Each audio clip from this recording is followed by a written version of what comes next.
Previously on the season. We knew going into that game that it was going to be really hard. Oh, Louis, he hasn't let him go. Oh my God. How much do they want it? Goal line D. Hold him up. No penalties, just smash him. What happened there? He's just caught a forward pass off the tap.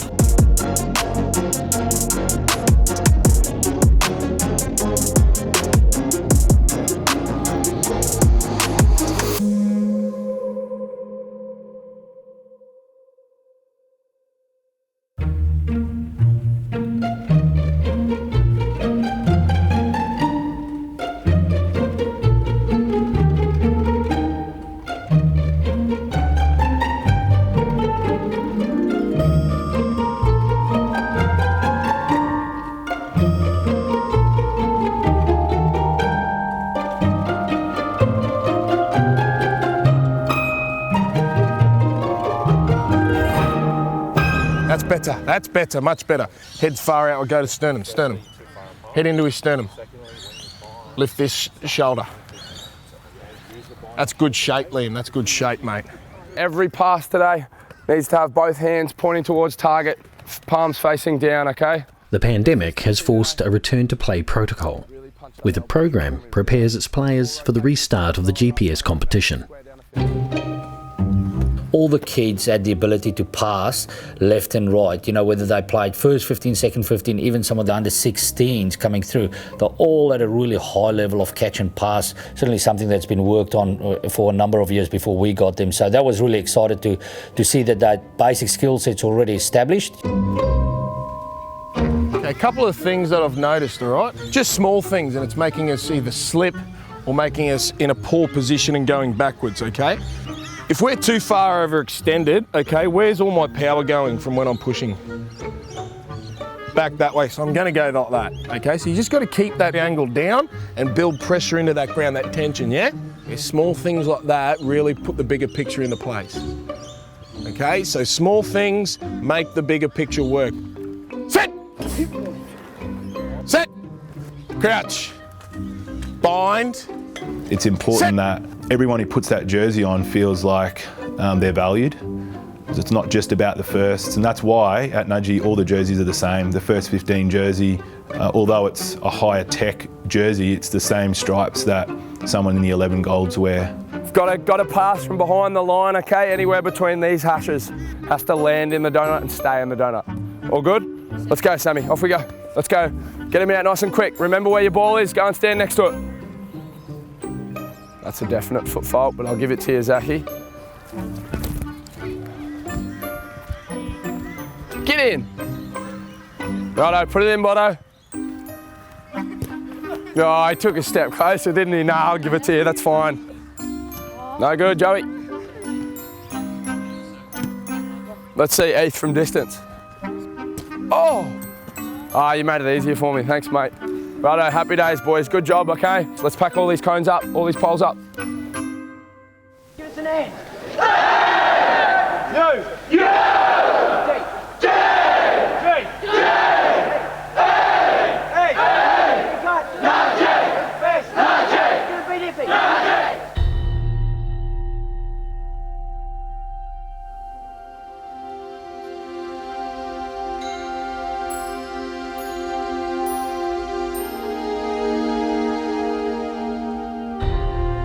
There's been a lot of winning, but it's not about the winning, it's actually about the way it was gone about. And I would also suggest it was about the way they lost, and people couldn't understand it. Come 1918, when the GPS started, we had been playing the other schools as an entree, and the entree was cricket and rugby, level playing field. And it was on those fields that we were accepted by others.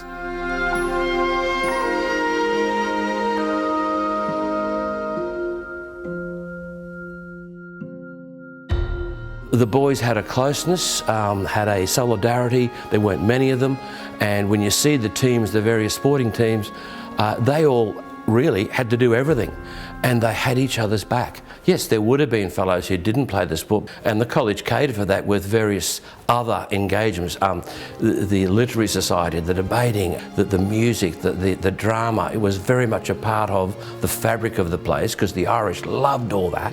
Nudgee's rugby's been strong for over 100 years. I try to respect the past but also create our own future, and we do that through just trying to evolve with the game.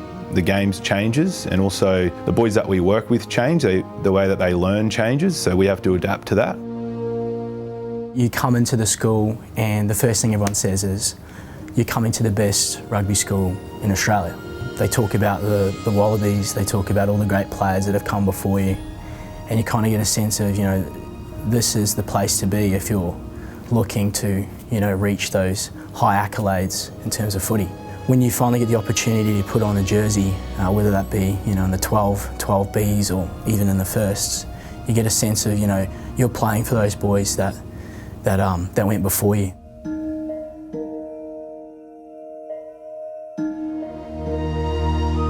On any given day in a footy season, around the paddock at 2:15, I'm guessing there'd be 150, 200 adults who would have played on that field as children, as fellows. Why rugby? That's what it is. I do think it goes back to the history of how we engaged with our local community and society, particularly the other schools in the competition. It is a day of extraordinary theatre. I've always called it a day of grand theatre. You sit back and just watch it unfold. Schools are about pathways, engaging with the lads they have and providing them the opportunity to be the best they can. And I think we are letting our community down if we don't strive to give them the best opportunity.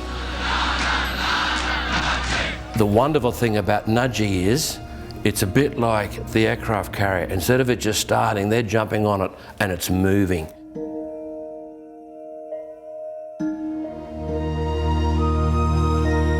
I think it's important that we have kids who understand this is not about me, it's actually about seeing how I can work in and contribute to this place. And I think we're doing that really well.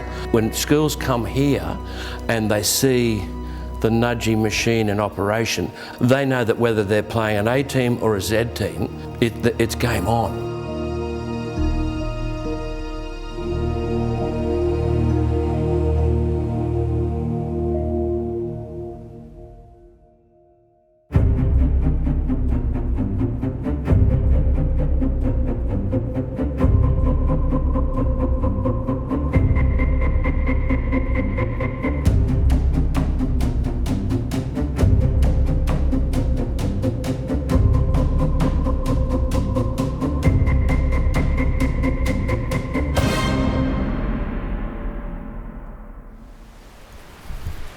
So playing first 15 as opposed to playing 16As is a big step up, Coops? Yeah, it's a massive step up. Boys are a lot bigger, a lot better players. I certainly hear the hits from the sideline. Yeah. Nah, it's very different to playing in the younger age groups and that. And training would be next level? Yeah, training's heaps more full on. We get flogged on Tuesday afternoons. So fitness? Yeah, fitness, lots of contact. And how's school going? Have you done all your homework? Assignments due? Yep. How many? Got about 3 due next week. During a cluttered rugby season in a busy academic year, time to pause and reflect is precious. You haven't started? No. When are you thinking of starting those, Coops? Just gonna start one of them. And there is no better person to conduct a thorough debrief than Mum. So what are you cooking for dinner? Salmon and veg, or steak and veg? Steak and veg. Steak, buddy. Can do. And big brekkie in the morning. Yeah, what's a brekkie in the morning? Usually yogurt berries, the usual. Sounds good. So what have you got to think about for Saturday? Our line-outs, I think, Mum. Line-outs? Yeah. So are you in the line-out? I'm in some of them. In some? Yeah, 4-mans and 5-mans. So are you focusing on them at training, like line-out, line-out, line-out? Yeah, we do heaps of line-outs and scrums and stuff at training. Hopefully it'll be enough for the weekend. And do they have any gun players in Churchie? Nah. No.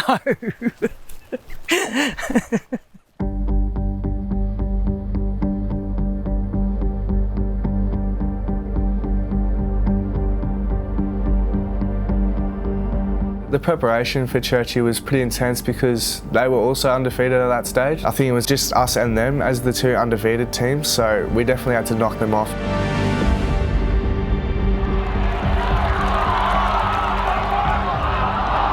Go to 9 now. Right on, Daniel. Get him on! Seriously. Go, Robert, just go.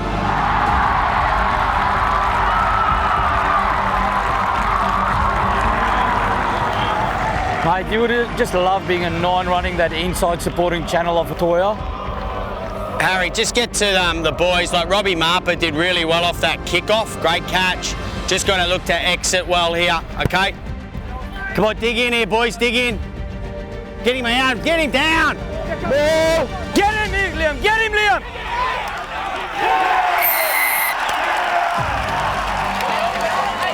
Natty, we've got to get in there early, mate. I think we just got a bit complacent at the start of the game, like we thought it was going to be easier than it was, and then Churchy, being the team that they are, you know, they didn't give up at all, and they gave it to us real early. Sir, release! Churchy have come to play, with brawn but also brains, and a strategy designed to reduce Nudgee's attacking threat. We don't mind them having a crack at the ball, but they've got to release the tackler, they've got to roll away. That's the issue.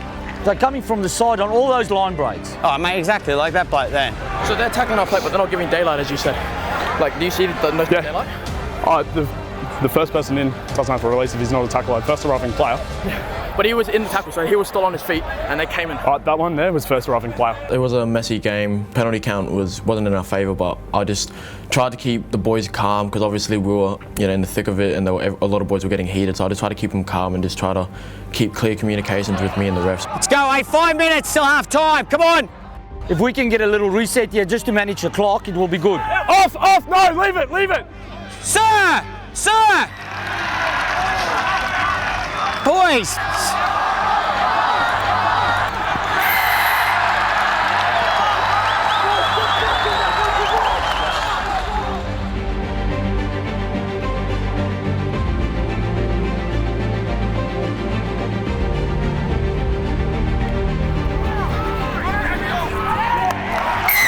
Good getting to that outside shoulder, mate, on those little punches.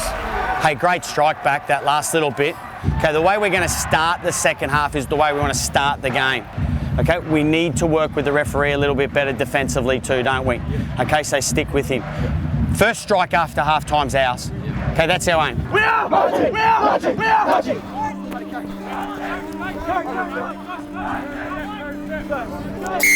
Got to release again. Because they just get to Tony and just ask him, just say, mate, like the tackler has to release. Seeing that they're releasing? I was happy with that. Like, just from our angle, like, there's a lot of, like... Okay, your angle's different to mine. Yeah. Yeah. But, like, what do we need to do to, like, improve that then? What? Like, just, like, that penalty there. Like, there's been so many penalties for that. What do we need to do and improve? Like, do we need to clean them out more or further past the ball or something like that, or...? No, he was fine. He was entitled to the ball. You know, we were starting to really get on top of them, and then all of a sudden we were back under our sticks because they were playing pretty good footy as well. I probably think that we didn't adapt too well to the referee that day. We didn't necessarily give him the pitches that he wanted to see. To Churchy's credit, they just kept clawing away at us, and the game wasn't really locked up until, you know, the last play of the game. Advantage over. Every year, a team will dominate in their consistency. This season, Churchy looks to be that silent threat.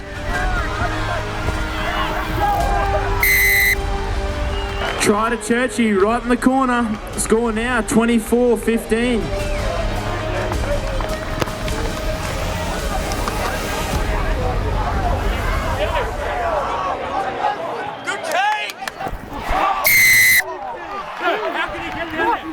He's here, he's crouching down. He Sure, be quiet, let me talk. All right, direct contact to the head starts at a red card, mitigating down, up because he's falling. It's yellow card, back. In a game that hangs in the balance, several indiscretions threaten to derail the potent Churchy attack. Go! They got no one there, mate. Hold the ball, Robert!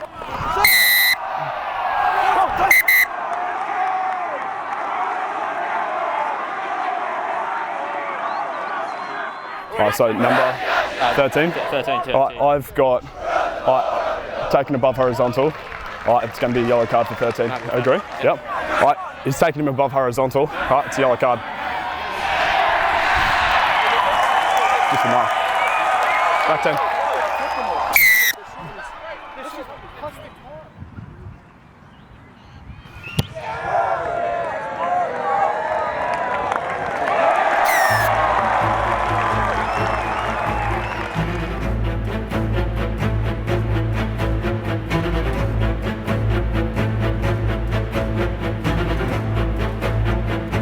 One more score should seal the victory for Nudgee College, and the number 9 obliges.